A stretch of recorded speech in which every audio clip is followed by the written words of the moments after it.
Now, on No More Down Low. They look like they could be just like homeboys. It was the tweet that went viral. They're gay. The photo that created a firestorm of controversy. Two young African-American men embracing on a subway in Atlanta. It's a brave new digital world. I'm Janora McDuffie. Will it work for or against the Black gay community? I really believe that exposure begets exposure. Then, she did what no other transgender person has done before. I'll be walking down the street like this, and they'll be like, "Is that the girl from Diddy?" I'll be like, sure is. I'm Jonathan Plummer.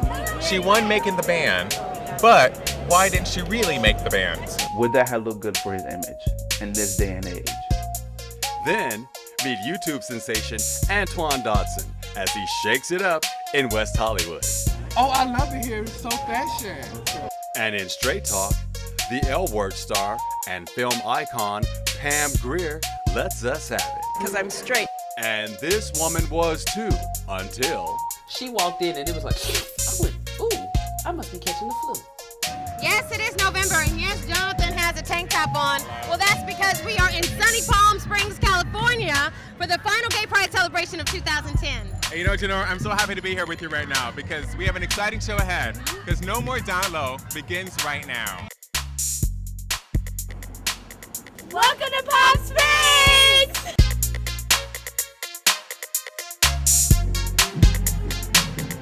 Hey, everybody, and thank you for joining us on this beautiful day in the desert. Janora, I'm so excited to be here with you once again. I'm going to go get ready and do this interview with the former mayor of Palm Springs. Oh, so, okay. yeah, I'm excited about that, so I'll come back and check in with you. All right, okay, babe? sounds good. Talk to you soon. Bye. All right, well, in the meantime, let's get started with our very first story. Now, good or bad, we have to admit that this high-tech social media world that we live in today has had a huge impact on the perception of African-American same-gender loving people.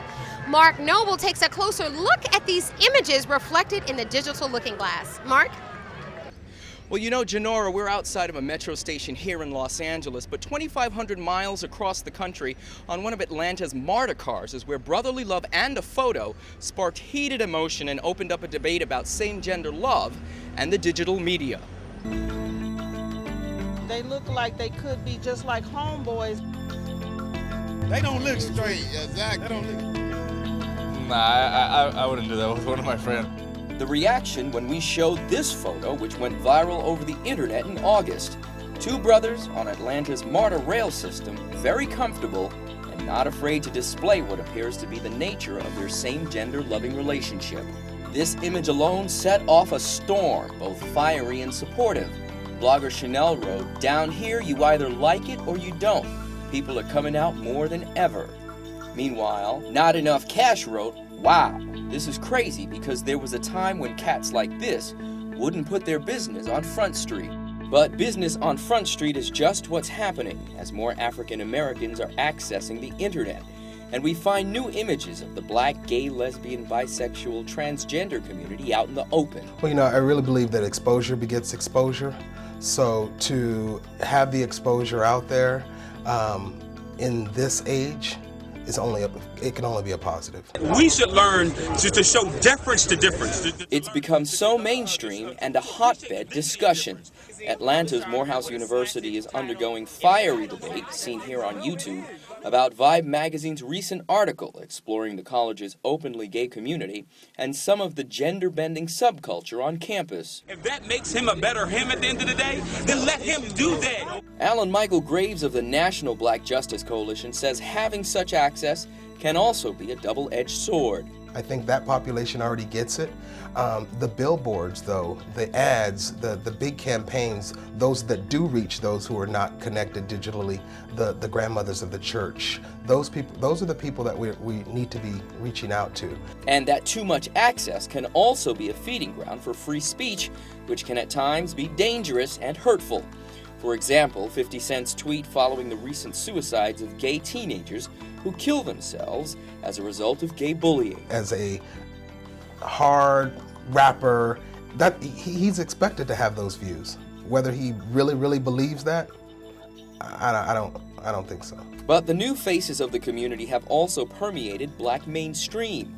On the heels of the Atlanta subway boys, the Gay Men's Health Crisis launched the I Love My Boo campaign in New York. Essence.com took the bold step, breaking ground, to include these images of a lesbian couple in Washington, D.C. as part of their wedding section. Wow, this is in Essence? And these are black women? So it gave me goosebumps. It really did. And it had nothing to do with what they do in the bed. It had nothing to do with, you know, them being lesbians. I saw two people who wanted to express and show love. With an estimation of more than 25 million African Americans logging onto the internet, there is one positive to this. In the vein of education and exposure, people are talking about gay, lesbian, bisexual, transgendered, and questioning people. As long as we can respect each other, you know, as individuals, as humans, God bless. One more step in breaking down the homophobia, providing understanding, and removing the fears as new media changes. At the Vermont station in Los Angeles for No More Down Low, I'm Mark Noble. Thanks, Mark. Wonderful story. We'd actually like to take this opportunity to congratulate Mark for being recognized on the list of the top 10 amazing gay men in entertainment by the organization Power Up. Congratulations, Mark. All right, let's check in with Jonathan. Let's see if he caught up with the former mayor. Thanks, Shanora. I'm here with the amazing and distinguished former mayor, Ron Oden of Palm Springs. He was elected the first openly gay mayor. So, Ron, what's life like now? Well, I certainly enjoyed my time as mayor of the city of Palm Springs. And, you know, I didn't realize it when I was elected that I was the first openly gay African-American mayor elected in the country. And I'm just looking forward to a time when we won't have to experience a first at everything, you know? So that a person can be accepted as a person who is African-American, who happens to be gay, who is running for office, so that we don't overlook the qualifications of the person. So I know you're definitely not done with politics, so what can we expect from you next? Well, I tell you, I recently moved back to Palm Springs and I'm trying to figure that out, but I'm not done yet. Okay, fair enough, fair enough. Well, you know what? Thank you for your time. I really appreciate this. Janora, back to you. Thanks, Jonathan and Mayor Oden. Now, with all of his TV and radio appearances, the millions of hits on his song, and yes, even a Halloween costume, it was only a matter of time before Antoine Dodson went West Hollywood. And of course, we were there. Check it out. Hey, this your boy Antoine, and this is No More Down Low. Hide your milk, hide your shake. Because YouTube sensation Antoine Dodson was stirring it up last night at millions of milkshakes in West Hollywood. Oh, I love it here. It's so fashion. Yeah. Good deal. Fashion forward. Since the musical remix of his interview with the local Huntsville, Alabama news station went viral, Antoine, accompanied by actress Kylie Hawk, was invited to make a personal appearance and create a specialty drink. The Santa Monica Boulevard malt shop was swarming with both fans and paparazzi, as Antoine created a lot of drama while making a hot mess. You left your t-shirts and you left fingerprints in. Oh, you are so dumb. Why you are so dumb? For real. You are really so dumb. And now that 30 million viewers have seen his YouTube clip, what's life like for Antoine and his family? You know, well, at first, you know what I'm saying, my sister, it was Antoine this, Antoine that, Antoine. Now she's actually getting in the habit of like realizing that this is serious, and it's like, okay, you're providing for the family, you're helping us out, so you know, I'm gonna play along with this because I live too. So she's living for it now, you know. And we do too. For No More Down Low, this is Billy Epps.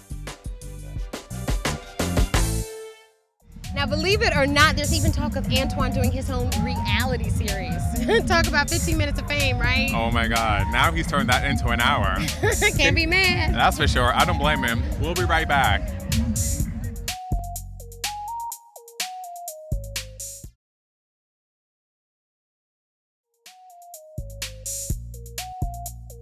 Welcome back, everybody. I am Janora McDuffie, and we are here in sunny Palm Springs at the 2010 Gay Pride celebration. Let's check in and see what Jonathan's up to. Thanks, Shanora. I'm here with Deanna. Hi, Deanna. Thanks. How are you? Good. Okay, well, thanks for coming out today. So what brings you out today? I'm here with my fellow gays and lesbians, just celebrating Gay Pride. There's so much going on in the high schools nowadays with the kids being bullied for being gay, so it's time to celebrate our pride today. Thank you very much. A lot of people do feel the same way about that, so thanks for your time. Happy Pride. Party on. Well, back to you, Janora. Thanks, Jonathan. Now, Jaila Simms says she was born to sing. But when she heard about an audition for a singer, she had no idea that she'd be making television history. Watch this. I was kind of scared being transgender. Like, I was like, I don't know if Diddy is ready for all of this woman up in here. It's alright, you can go, I'll find somebody new.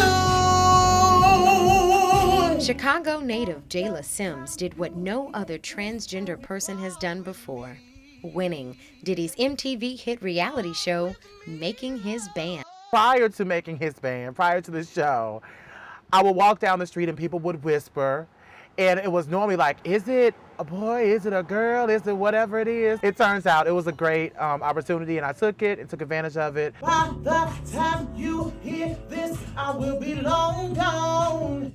But some industry insiders are wondering if the show took advantage of Jaila.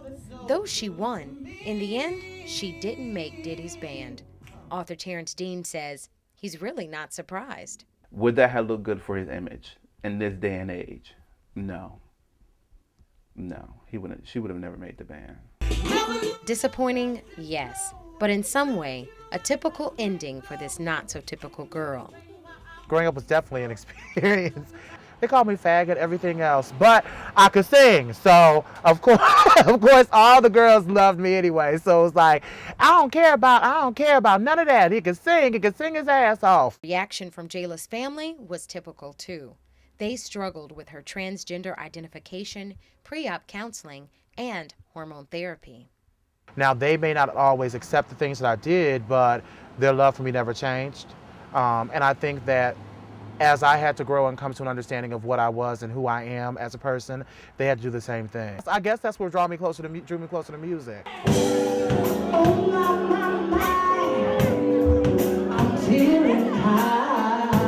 Getting closer to music also meant that Jaila had to get away from Chicago.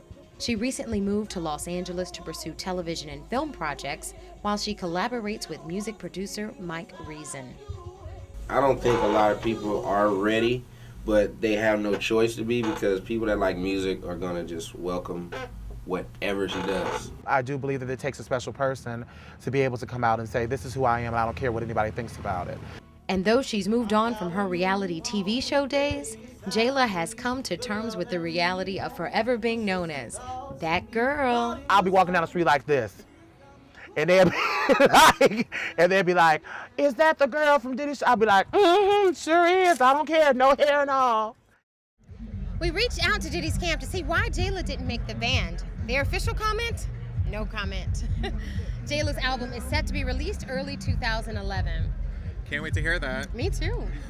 Now switching gears, we talked about who's gay. But what about who isn't? Wyllisa says you learn something new every day in this edition of Straight Talk. Well, you learn something new every day. I was lunching with a sorority sister of mine, and she made a startling revelation that knocked me out. How is it you can go to bed straight one day and wake up a lesbian the next? I've known P.R. Hawkins for years. She's a comic, author, and aspiring screenwriter. And she also has a thing for black men. You know, I was strictly dickly, and I was a whole lot of dickly. But after years of kicking it with brothers, guess what? She kissed a girl and she liked it. Girl, I said I've been a lesbian for 15 minutes. Yeah, I did not even know I was a lesbian. I had no clue.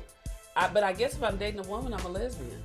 Sounds like a case of lesbian epiphany to me. So being the curious straight woman that I am, I wanted to know, how in the hell did she come to this revelation? And I was at the party, and this woman walked in. And it was like I got hit in the stomach with a skillet.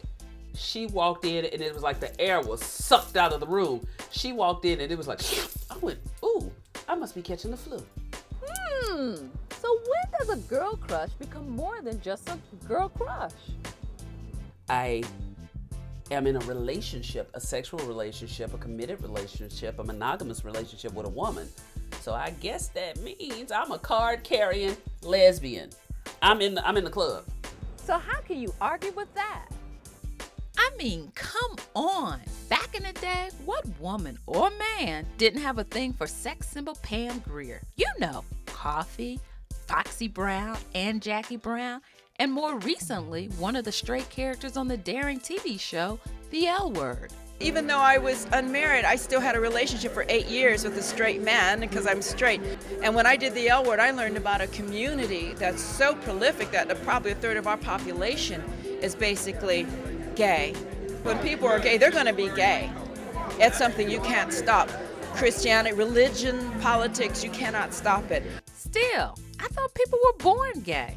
I'm confused.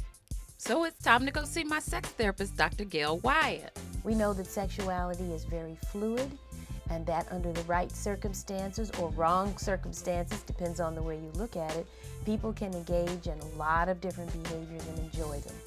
And so we have to appreciate that we don't know everything. So I don't see how we can afford to label people at this early juncture of understanding what sexuality really is all about. I told her the other day, I have planned our wedding. We're getting married in the backyard because nobody has ever treated me the way she treats me. Can I ask you one question? Yeah. How is this sex? Amazing. I guess the bottom line is, if it makes you happy, then do you, boo. For Straight Talk, I'm Wyllisa. Thanks, Wyllisa. Great job. And here's what's coming up on our next episode.